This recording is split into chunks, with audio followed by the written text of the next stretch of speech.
हालत नशा में गाड़ी चलाने वालों के खिलाफ जारी मुहिम के दौरान ट्रैफिक पुलिस की जानिब से गाड़ी की जब्ती पर 2 अफराद ने सड़क पर हंगामा आराई शुरू कर दी।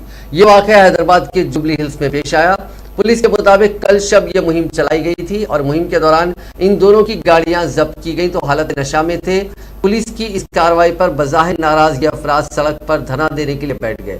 उन दोनों ने पुलिस के खिलाफ नारेबाजी भी की और कहा कि वो एक रुकने असेंबली के सपोर्टर हैं। उन्होंने पुलिस जुल्म के खिलाफ नारेबाजी भी शुरू कर दी और पुलिस के रवैये पर कई सवाल उठाए। उनका पुलिस मुलाजिमीन के साथ झगड़ा भी हो गया। पुलिस ने कहा कि हालत नशा में गाड़ी चलाने और नामुनासिब दस्तावेजात न होने पर ही उनकी गाड़ी को जब्त किया गया। उन नौजवानों की कल शब इस अचानक हंगामा आराई के नतीजे में कुछ देर के लिए सनसनी फैल गई और इस रूट पर गाड़ियों की बड़ी तादाद जमा हो गई।